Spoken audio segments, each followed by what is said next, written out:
Good morning class. आज हम लोग स्टैट स्टार्ट करेंगे। इससे पहले वाले चैप्टर आपके पूरे वीडियो कंप्लीट हो चुके हैं। जिन लोगों ने नहीं देखा एक बार पहले बैक की वीडियो पूरी जितनी भी है वो कंप्लीट कर लें, फिर नेक्स्ट चैप्टर स्टार्ट करेंगे। ठीक है। स्टैट में अब तक हम लोग क्लास 10th में पढ़ चुके हैं क्या? माध्यिका निकालना। किसका? कोई ग्रुप डाटा हो या अनग्रुप डाटा हो या किसी क्लास में इंटरवल में डाटा दिया हो, मीन्स किसी वर्ग में दिया हुआ, तो हम लोग को मीन मीडियन निकालना अच्छे से आता है। अगर जिन लोगों को वो कॉन्सेप्ट क्लियर नहीं है तो फर्स्टली उनका काम है कि 10th की बुक लें, मीन मीडियन निकालना सीखें, क्योंकि जब तक वो नहीं आएगा ये चैप्टर एकदम नहीं सॉल्व हो पाएगा, क्योंकि मीन मीडियन पे ही पूरा ये चैप्टर डिपेंड है। अब ये देखें, अब हम लोग क्या पढ़ेंगे। अब तक हम लोग सेंट्रल टेंडेंसी, केंद्रीय प्रवृत्ति के माप जानते थे, मीन मीडियम और उसका यूज जानते थे, और मोड का, माध्यिका और मोड का। लेकिन अब हम लोग पढ़ेंगे कि मान लीजिए कोई दो क्लास दी हुई है, दो बैट्समैन है, एक बैट्समैन ए और बैट्समैन बी। उसका नंबर लाइन पे ऐसे उन लोग का स्कोर बना हुआ है। ये किसी कोई 0 पे आउट हो गया है, कोई 5 पर, कोई 30 पे, दो प्लेयर, कोई 40 पर। इस तरीके से डॉट बता रहा है कि कौन किस स्कोर पे कितना स्कोर बनाया है। वही बल्लेबाज ए का दिया हुआ है कि वो कितना स्कोर बनाया है। ठीक है, 10 मैच का स्कोर दिया है, 10 डॉट है, 10 मैच के स्क्वायर दिए हैं। तो हम लोग क्या कह सकते हैं, कौन सा बैट्समैन अच्छा खेला। दोनों का अगर एवरेज निकालें, ये डॉट डॉट डॉट, ये हम डायग्राम दिए हुए हैं, अगर आप डॉट को काउंट करेंगे और मीन निकालेंगे, दोनों का एक्स बार सेम होगा। ठीक है, हम बता दे रहे हैं, कैलकुलेट करने की जरूरत नहीं है। 53 आएगा, 53 है इसका और इसका। लेकिन ये ध्यान दें कि बैट्समैन ए जो है उसके सारे मैच में रन 40 से 70 के बीच में है। ठीक है, बैट्समैन भी कभी 0 पे आउट हो गया, कभी 5 पे आउट हो गया, कभी 30 पे, कभी 120 पे। तो हम लोग क्या कह सकते हैं कि कौन सा बैट्समैन ज़्यादा बेटर है। मीन तो सेम है इनका, माध्य, तो माध्य से कोई हम लोग इंफॉर्मेशन ले सकते हैं? नहीं। मतलब हम लोग को एक और यूनिट चाहिए जो बताए पर, मतलब परिवर्तनशीलता जो बताए कि परिवर्तनशीलता कितनी है किसी डाटा की। मतलब वो माध्य की, किसी माध्य जो दिया हुआ है उसके अराउंड कितना छितरा हुआ है, डाटा कितना बटरा हुआ है। जैसे ये देखिए, ये माध्य के अराउंड है, 53 के अराउंड ही पूरे स्कोर है। ये 53 के अराउंड नहीं, 53 मीन्स माध्य जो है उससे बहुत ज़्यादा छितरा हुआ है। मतलब माध्य की हेल्प से हम लोग ये बता सकते हैं बस कि माध्य से कोई डाटा कितना छितरा हुआ है, कौन कितना उसके करीब है।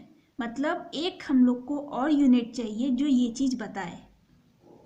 क्या बताए? डाटा का छितराव कितना है। तो ये है परिवर्तनशीलता। मतलब हमें बताना है किसी का, तो इसके लिए एक यूनिट बनाया गया है। क्या मतलब? ये मेजर ऑफ डिस्पर्जन जिसे कह रहे हैं, ये जितना यही चीज़ हो रहा है कि मतलब कोई डाटा कितना फैला हुआ है, कौन कितना पास में है माप के। ये चीज़ हम लोग को डिस्पर्जन यही कहते हैं, डिस्पर्जन को। इसके माप के लिए 3 प्रोसेस दिए हुए हैं। ठीक है, आज वही 3 प्रोसेस देखेंगे हम लोग। ये 3 प्रोसेस है कि नहीं, 2 ही प्रोसेस है। पहला देखें, रेंज से हम लोग कुछ बता सकते हैं। रेंज समझ रहे हैं? परिसर। जैसे इस डाटा में सबसे कम स्कोर कितना है, इसका सबसे कम स्कोर इस बैट्समैन बी का 0 है। सबसे ज़्यादा स्कोर कितना है? 120 है। मतलब उसकी अधिकतम मान को न्यूनतम मान से माइनस करेंगे तो इसका कितना आ रहा है? सॉरी, 120 नहीं, 117 है, यहाँ पे है समथिंग ये। तो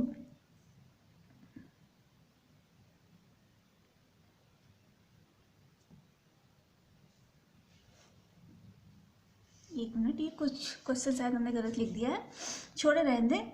ये समझें कि किसी भी कोई भी डाटा दिया हुआ है उसका परिसर क्या बता सकता है? परिसर बता सकता है। रेंज क्या? मतलब वो कितने में फैला हुआ है ये बता देगा। अगर कोई ज़्यादा में फैला हुआ है, कोई कम में फैला हुआ है, ज़्यादा में फैला है तो उसका परिसर ज़्यादा आएगा, कम में फैला है तो उसका परिसर कम आएगा।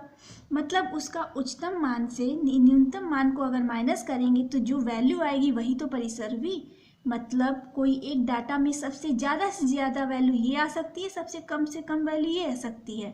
अगर डाटा में वैल्यू मान लें यही इसी के करीब है, तो ये देखो इसी के करीब सबसे कम वैल्यू ये, सबसे ज़्यादा वैल्यू है, तो इसका परिसर कितना, इतना ही परिसर है। मतलब ये जितनी कम वैल्यू, जितना कम परिसर, उतना कम इसका क्या है, डिस्पर्सन कम है, फैलाव इसका कम है। वहीं अगर ऐसे डाटा एक वैल्यू यहाँ, एक वैल्यू यहाँ, एक वैल्यू यहाँ, एक वैल्यू यहाँ, तो सबसे कम वैल्यू ये, सबसे ज़्यादा वैल्यू ये। अब जब इन दोनों को माइनस करेंगे तो यही तो आएगा रेंज, यहाँ से यहाँ, तो मतलब इसका परिसर ज़्यादा, परिसर ज़्यादा, तो मतलब इसका छितराव भी ज़्यादा।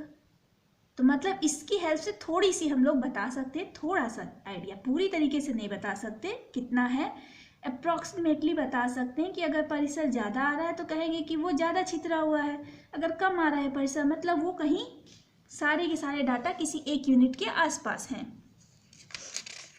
इसका कुछ ज़्यादा क्वेश्चन नहीं बनते हैं, मेरे हिसाब से बनते भी नहीं, बस ये कॉन्सेप्ट आपको पता होना चाहिए कि परिसर होता क्या, परिसर की हेल्प से हम लोग कैसे जान सकते हैं कि डाटा कितना फैला हुआ है, कितना पास में है।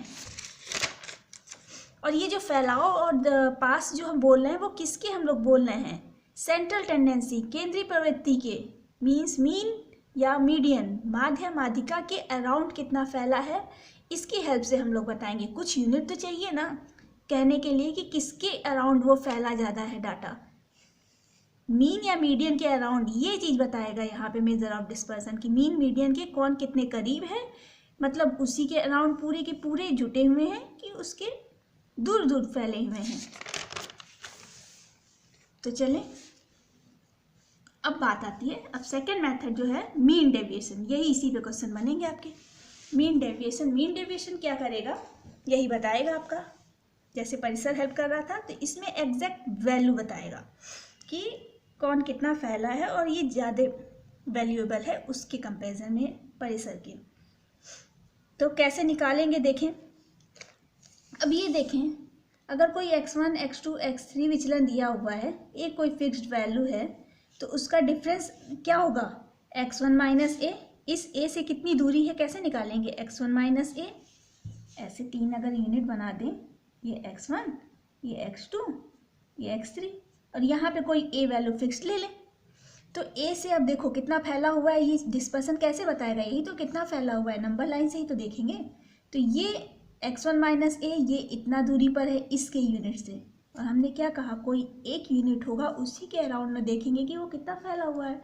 तो x1 माइनस ए बताएगा इसका फैलाव, x1 माइनस x2 इसका फैलाव, x1 माइनस x2 कह रहे हैं, x2 माइनस ए, x1 माइनस ए, x3 माइनस ए, इसका फैलाव बता रहा है।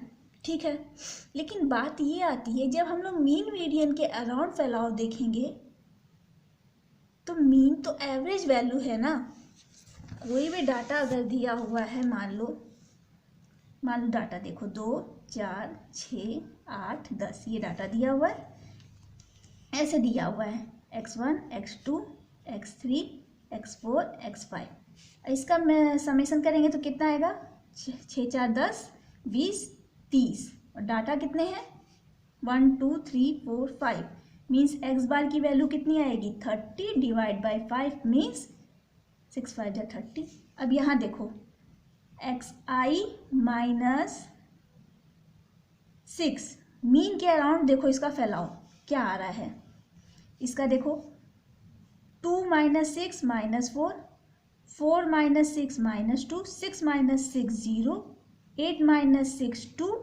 और 10 माइनस 6 4। ओवरऑल सम करोगे तो 0 ही तो आ जाएगा, क्यों, क्योंकि मीन क्या है, मीन तो औसत वैल्यू ही है, बात तो वही हुई ना। तो इसका मतलब हम लोग सिर्फ मीन से उसका डिफरेंस जब निकालेंगे तो सिर्फ उससे बात नहीं बनेगी। और दूसरी बात, हम लोग छितराव देख रहे हैं उसका, तो उसके लिए पॉजिटिव नेगेटिव अगर हम लोग हटा दें तो ये तो 0 नहीं बनेगा ना। इसलिए हम लोग जब भी डिस्पर्जन, ये डेविएशन या डिस्पर्जन जो भी कह दें, वो मेज़र करेंगे तो हमेशा मॉड वैल्यू लेंगे, xi माइनस x बार, ये हमारा सेंट्रल टेंडेंसी है, माध्य है, तो हमेशा मॉड वैल्यू लेंगे। बिना मॉड के क्यों नहीं लेंगे, ये समझ रहे हैं, बिना मॉड के लेंगे तो ओवरऑल तो 0 ही आ जाएगा, कुछ कैलकुलेट ही नहीं आएगा, मीनिंग ही नहीं बनती है। तो चलें, पहले हम लोग का क्या कहते हैं, तो हम लोग को कोई भी डाटा का माध्य विचलन कैसे निकालना है, स्टेप 1 देखें। अगर हम लोग को n प्रेषण दिए हुए हैं, क्या x1 x2 x3 xn क्या है, n प्रेषणों के आंकड़े हैं, तो माध्य और माध्यिका के सापेक्ष में माध्य विचलन की गणना निकालने का निम्नलिखित चरण प्रस्तुत ये है। क्या है, मीन डेविएशन किसके रेस्पेक्ट में निकलता है, या तो मीडियन के या तो मीडियन के या तो मीन के, मतलब माध्य के या माध्यिका के। तो सबसे पहला काम है कि जो डाटा दिया हुआ है उसका मीन या मीडियन निकालें, माध्य या माध्यिका निकाल लें। मान लीजिए ए आ रहा है, फिर उसके बाद उसका क्या करें, विचलन का निरपेक्ष मान ज्ञात करें। विचलन इसी को तो कहते हैं, डाटा का उस वैल्यू से कितना विचलन है माइनस करके निकालेंगे और उसका निरपेक्ष मान ज्ञात करेंगे, मतलब पॉजिटिव वैल्यू सबकी निकाल लेंगे और सबको ऐड करके उसका एवरेज निकालेंगे। जो एवरेज विचलन है वही हमारा क्या होगा, मीन डेविएशन, माध्य विचलन।